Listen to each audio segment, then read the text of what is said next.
Hi guys, welcome to the second episode of season 2 of Morning Chai and Ikigai. This is your podcast host Priyanka.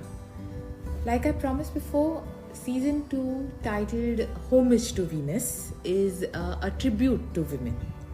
And in line with that, let me quickly run you through today's topic, that is 5 scenarios every woman faces in her life. However, before that, I want you all to do one thing. Know that if you feel strongly in favor of any point during the course of this episode, or if you have faced something very similar to what we are discussing, and if you want to share your story, then I want you to know that you are free to share it in your comments. In fact, I encourage you to do the same because you know that it's our stories that bring us closer. It's our stories that make us stronger. And this is not just for the women, this is for you all men listening as well. All you men who feel strongly about women's rights, about gender equality, I urge you to do the same. Share your concerns, express your feelings. Because although this series may seem only about women, and although it's a women-centric series, I must tell you and I must assure you that male bashing is not the aim here. We women acknowledge and agree that all men aren't bad. Some are wonderful friends. I know men who are trusting partners, who are doting fathers, who are wonderful people to befriend. And I'm sure all we women are aware of that. But when we go on about our safety and we express our fears regarding that, and we speak about our concerns in a man's world, you shouldn't take it personally. I heard something really beautiful today which will probably help me support my point. It's like this for all you men listening. Imagine that you are at a party and I introduce you to this game. So I have a gun with me that has 6 bullet chambers, and I introduce one single bullet in one of the chambers. Then I close the cylinder, I spin it, and I hand the gun over to you. And I tell you to play Russian roulette with it. Will you do it? No, right? Even when you know that there is just one bullet that is likely to cause you harm, you won't do it. Why? Because there is no way you can be certain where the bullet is. Now consider this. This is exactly the same predicament that we women face most of the times. So when you men bring up the hashtag not all men argument with us and say that we are overreacting, or that we are being we are expressing too much fear, we are being extra cautious, when you do that, you should remember that we are just being careful. I want you to remember this little Russian roulette story that I told you whenever you feel this way.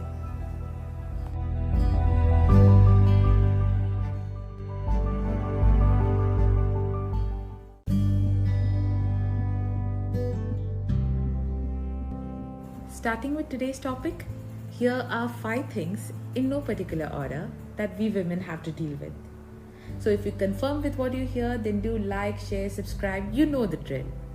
Oh, and don't forget to hit the bell icon on YouTube to get notified of new content. So here we go.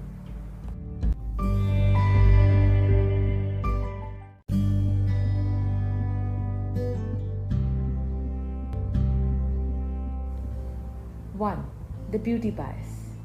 I'm sure even the prettiest of women have passed through this ugly duckling phase as a child.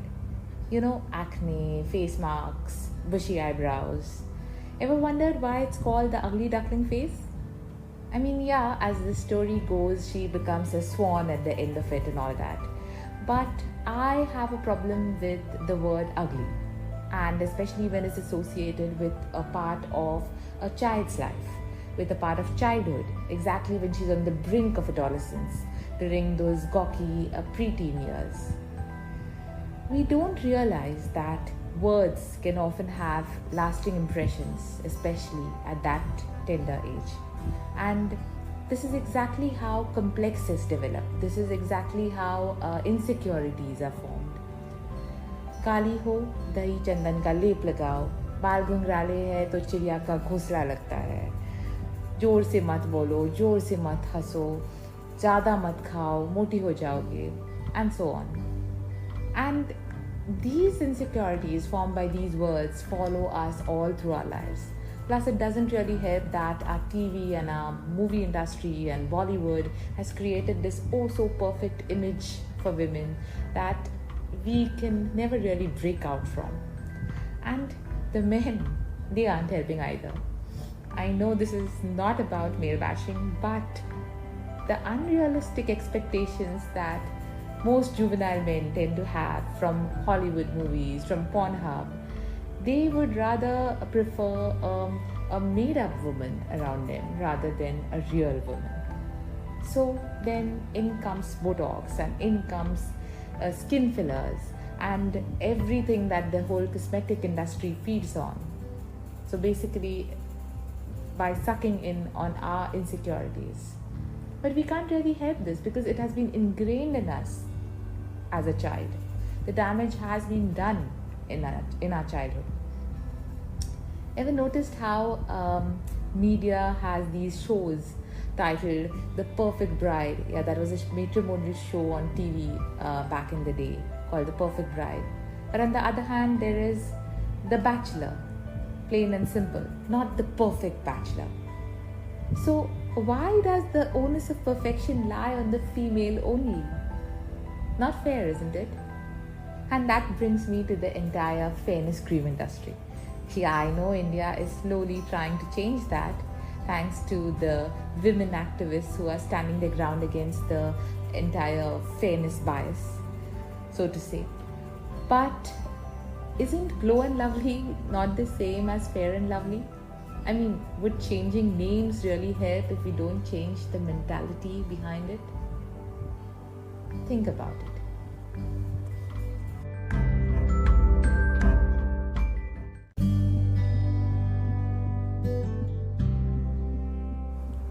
Two, the period stigma. 1 out of 5 students drop out of school every year because of periods. Even today, in rural areas, sanitary napkins are still not made available, and women tend to develop a lot of health issues because of this, because of unhygienic practices. They use unhygienic cloth, cotton, even leaves and ash are used during the days of the period.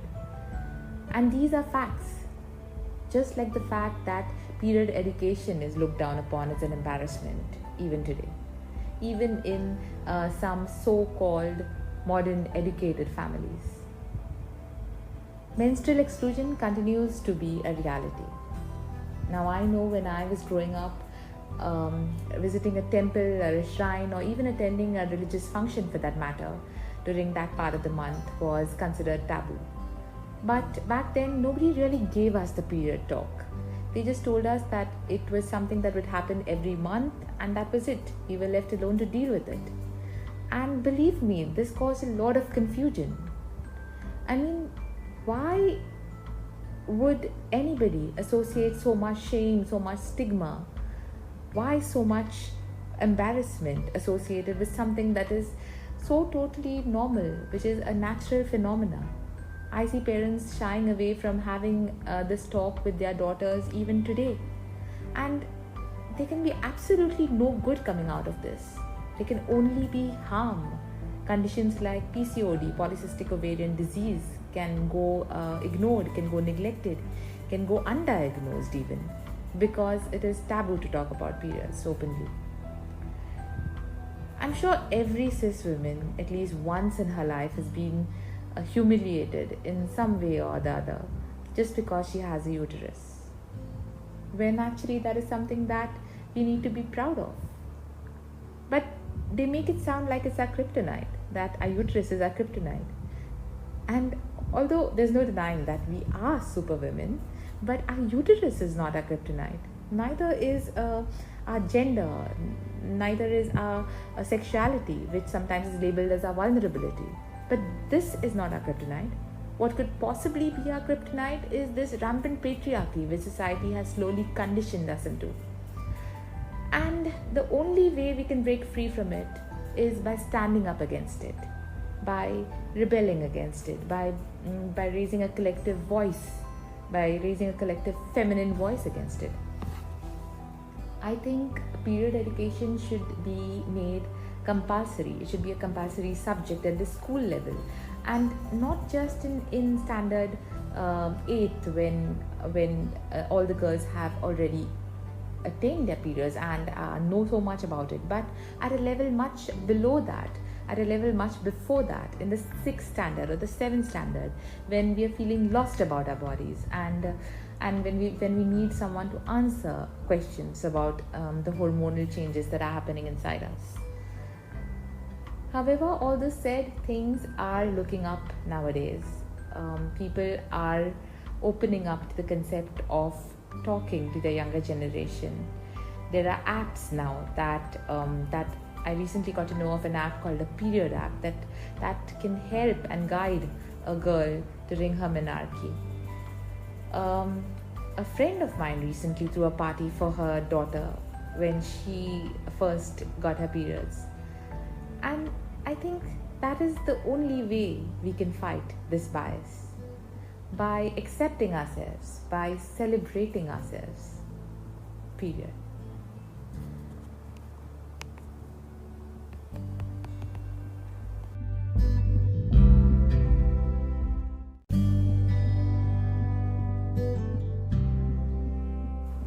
Three, power dynamics. Now, there are studies that have shown that women who are more successful and who are at higher positions, they are usually the ones who display a lack of empathy towards their subordinates, towards women who are struggling at positions beneath them. Now, one school of thought says that this may be because we as humans are conditioned to mete out the treatment that was meted out to us in the first place.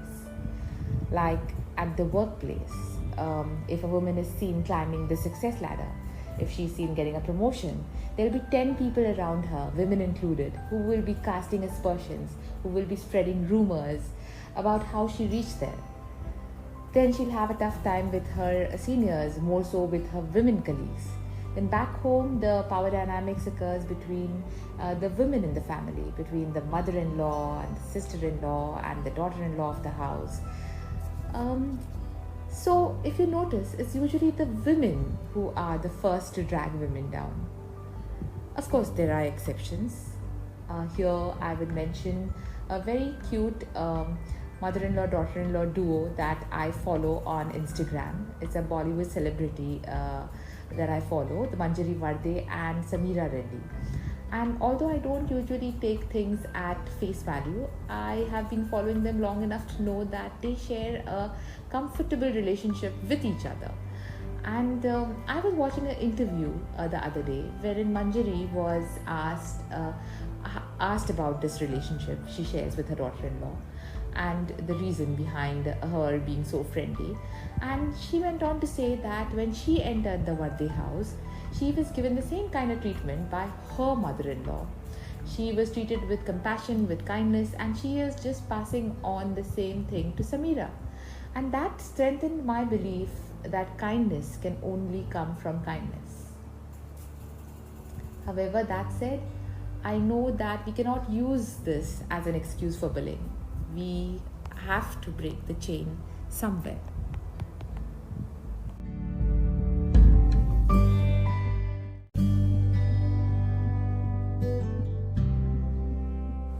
Four, adjust kar lo. Compromise. Is it a familiar word? A little too familiar maybe if you are a woman. And for some of the most important decisions in our life. It makes up for advice from our mothers, from our partners, from our in-laws, from the HR department even. Arranged marriage, the guy is nothing like you wanted. So what? Compromise a little. Nobody's perfect. After marriage, no physical chemistry, no sexual compatibility. So what? That happens only in movies, perfect relationships and all. Compromise a little. Dramatic in-laws who are making life miserable. What will people say? Treat them like your parents, although they are nothing like them. Compromise a little. Extra hours at the office. Adjust, please. It's just a few hours, not the whole night in the office. As it is, you women are having it easy. Gender pay gap? What are you complaining about? You can't compete with a man. Adjust kar lo. Emotional abuse? At least he isn't physically assaulting. Compromise a little. Me Too movement? It was your mistake too, smiling at him, giving him the wrong signal. A compromise is your best bet. Marital rape? He's your husband. He has a right over your body. Adjust. We are constantly told that women are supposed to be this well-mannered, adjusting, always smiling creature. We are applauded for our patience. We are applauded for our pain threshold. And just like that, we are tamed into thinking that silence is a much needed, a much required quality. It is a sign of grace, it's a sign of elegance. So we keep mum and we bear it all. We compromise. We adjust in bad marriages. We adjust in non-conducive work environments, in uncomfortable scenarios. We adjust with sexism at work, with the gender pay gap, we adjust with unequal opportunities. We adjust when our promotions are turned down only because we are women. We are constantly adjusting. And we learn to hate the women who are not adjusting. Because a woman is supposed to be bubbly, chirpy, happy in all kinds of circumstances. Ever realized how angry young man becomes a compliment? And angry young woman, have you ever heard of that? It's not even taken as a compliment. It's more of an insult. Demure, shy, coy, these are positive adjectives associated with an ideal woman. But I fail to understand why. Aren't we women human too? Don't we go through this entire gamut of emotions that a man goes through? And yet society has these rigid stereotypes. A foul-mouthed woman who speaks her mind is considered to be someone who has fallen from grace. A woman who walks out of her marriage is deemed stubborn and selfish. Someone who calls out sexual harassment is labeled a drama queen, a tease. No questions asked. Why? Because she didn't compromise. And ironically, that is what makes her a misfit. Silence in our society is glorified and expression is discouraged.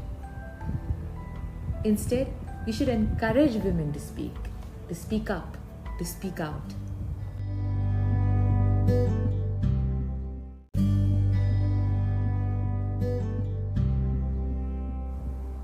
Five. Now this in a way is just an extension of all the previous things we discussed, like the root cause of our fears, the reason that pulls us back from doing things that might just make us happy. And now I know of women in their late 40s who are even now questioned for their life choices. Even today, they are still questioned by their women colleagues, by their acquaintances on why they are single, on why they don't have kids, on why they are doing what they're doing, on why they are wearing what they're wearing, because according to them, it's just not quote unquote sanskari enough. You will meet these kind of people everywhere. If they don't dare to ask you to your face, they will judge you behind your back. But judge you, they will. It's as if it's ingrained in them. It's as if it's there in their DNA. Speaking of which, a relative comes to mind. So for a very long time, this relative of mine could not conceive for whatever reason. And she was probably harassed by all and sundry for the same. So after many years of treatment, she did conceive and gave birth to a healthy baby. And for a long time after that, and this is something she herself has admitted to me, for a long time after that, the first question she would ask every woman she met, whether it was at a party, a social gathering or wherever, was, how many kids do you have? So you see what was happening? Once she was relieved of her own insecurity, she was trusting the same insecurity on someone else. the sense of inferiority that her childlessness had created in her was now translated as a sense of superiority once she became a mother. So it was like the hunted became the hunter. I know Twilight fans will kill me for misquoting, but this is the kind of havoc judging people tends to create. So we got to remember that we don't know their story, just like they don't know ours. And like the age-old maxim goes, do unto others what you would want others to do unto you. So remember this. Remember to be supportive towards other women. I know it has been emphasized enough, and yet here I am saying this once more, all over again. To everyone, to men and women alike. Value the women in your life. Your mom, your wife, your sister, your friend, yourself if you are a woman.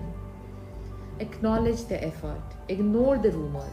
There is a saying, always be careful of what you hear about a woman, because rumors are usually spread by men who can't have her and women who can't be like her, something to that effect.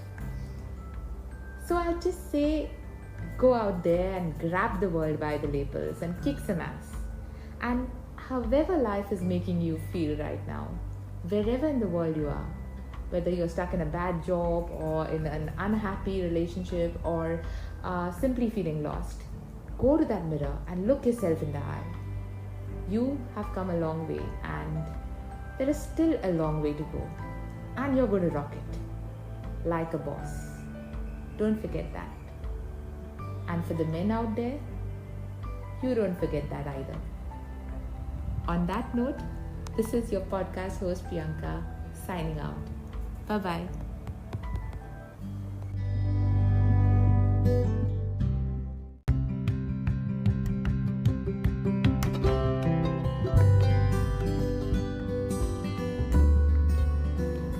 This second season of Morning Chai and Ikigai, Homage to Venus, is a weekly series. That means fresh episodes will be updated every Sunday. Do subscribe if you haven't already, and if you're following me on YouTube, don't forget to click the bell icon to get notified of new content. If you want to reach out to me outside the pod, I'm there on Twitter and Instagram.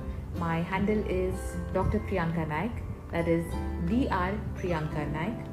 I'm also there on Facebook, and my YouTube channel is Dr. Priyanka Naik again. So do subscribe, rate, and leave me a comment. I also blog at drpriyankanaik.com.